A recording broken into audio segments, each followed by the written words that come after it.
মসজিদে না গিয়ে ঘরে 5 ওয়াক্ত নামাজ নিয়মিত পড়লে কি কাফের হয়ে যেতে হবে? বিস্তারিত জানতে চাই। যদি কেউ নামাজ নিয়মিত পড়েন তিনি কাফের হবেন না ইনশাআল্লাহ। নামাজ তরক করার কারণে যে সমস্ত ওলামা একরাম কাফের হওয়ার কথা বলেন তাদের মতেও কাফের হবেন না। তবে হ্যাঁ, নিয়মিত যদি জামাত তরক করে সেটা ভয়াবহ, সেটা ওয়াজিব তরক করার মতো বিষয়। এবং ওই যে মুসলিমদের জামাতের সাথে থাকা, এজন্য মূল জামাতের সাথে অংশগ্রহণ করে নামাজ পড়তে হবে। এমনকি মসজিদে ইমাম সাহেব বা মসজিদের লোকজন যদি কিছুটা বেদাতেও লিপ্ত থাকে, ইসলামের গণ্ডিতে খারিজ নাও হয়, বিকল্প পথ না থাকলেও জামাতের সাথেই মসজিদে হাজির হয়ে জামাতে নামাজ পড়া উচিত। হাজ্জাজ ইবনে ইউসুফ জালেম ছিল, তারপরও তার সাথে কিন্তু সাহাবা একরাম তার পিছনে নামাজ পড়েছে। বর্তমান প্রেক্ষাপটে সামান্য বেতনে চাকরি করি। আমার ছোটবেলা থেকে সামান্য বাক প্রতিবন্ধী হওয়া সত্ত্বেও আমার পড়াশোনা শেষ করেছি। আমার এই সামান্য প্রতিবন্ধকতা চাকরির ক্ষেত্রে ব্যাপক প্রভাব লক্ষ্য করা যায়, তাই ছোটবেলা থেকেই চিন্তাভাবনা নিজের যোগ্যতা কিছু একটা উদ্যোক্তা হব। বাট পরিবারের চাপে কখনো সাহস পাই নাই।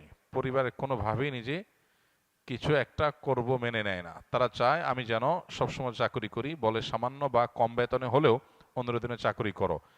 কিন্তু বর্তমান প্রেক্ষাপটে আমার প্রতিবন্ধকতা থাকা সত্ত্বেও সামান্য বেতনে বউ বাচ্চা নিয়ে সংসার চলে না। মূল প্রশ্নটা কি? আমার প্রশ্ন হলো, আমি যদি পরিবারের কথা অমান্য করে বা না শুনে নিজেই কোনো কিছু শুরু করি, তাহলে পরকালে আল্লাহর কাছে আমার জবাবদিহি করতে হবে কিনা? দেখুন, এটা তো খুব কমন একটা বিষয় এবং সহজ একটা বিষয়। মানুষ যখন প্রাপ্তবয়স্ক হয়ে যায়, সুস্থ মস্তিষ্ক সম্পন্ন হয়ে যায়, তখন পরিবারের পরামর্শ মানতে সে বাধ্য না।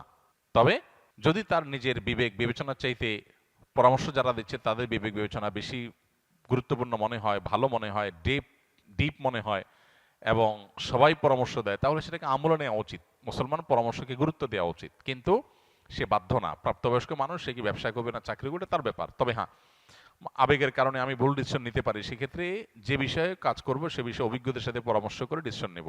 এক্ষেত্রে পরিবারের সাথে আপনার ভিন্নমত হলে আশা করা যায় আল্লাহর কাছে আপনার কোনো দায় থাকবে না। তবে মা বাবা বা বড় ভাই থাকলে এরকম কেউ পরামর্শ দিলে তাদের সাথে বেয়াদবি যেন না হয় সেদিকটা খেয়াল রাখতে হবে। অনেক সময় মনে হয় ইসলাম কেন সত্য ধর্ম, অন্য ধর্ম কেন মিথ্যা, এ ধরনের চিন্তা আসলে কি করব?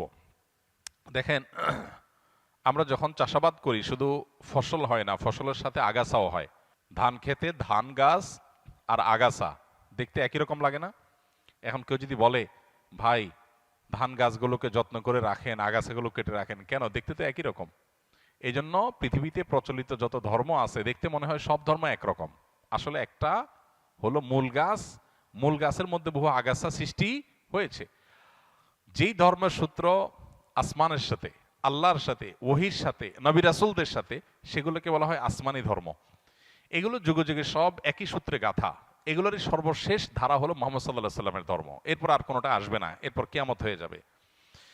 এই ধারার যে কোনো ধারার অনুসারী হলেই তিনি নাজাত প্রাপ্ত। এর বাইরে মানুষের সৃষ্ট আরো বহু ধর্ম পৃথিবীতে তৈরি হয়েছে, এগুলো কোনোটাই সঠিক নয়। এখন আমরা ওই যে আগাছা এবং মূল ফসল সম্পর্কে ধারণা না থাকার কারণে আমাদের কাছে দেখে এক মনে হয়। যে ধান গাছ আর আগাছার পার্থক্য জানে না তার কাছে সবাই এক মনে হয়, কিন্তু যে পার্থক্য জানে তার কাছে এক মনে হবে না। একটা হবে মূল গাছ, আর হলো আগাছা সৃষ্টি হয়েছে।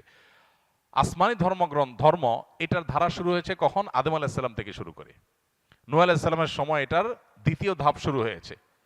এই যে হাজার হাজার বছর যাবৎ চলে আসছে, এরপরে এসে বহু মানব রচিত ধর্ম পৃথিবীতে শুরু হয়েছে।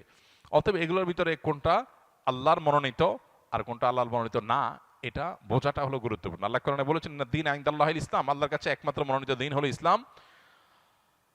ওয়া মান ইয়াবতাগি গায়রাল ইসলামি দীনান ফালান ইউকবালা মিনহু, আল্লাহ বলেছেন যে ব্যক্তি ইসলাম ছাড়া অন্য কিছু আল্লাহর কাছে ধর্ম হিসাবে নিয়ে আসবে, অ্যাকসেপ্টেড হবে না।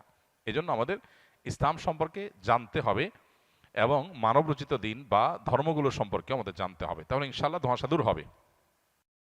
আসুন্নাহ ফাউন্ডেশন, উম্মার স্বার্থে সুন্নাহর সাথে।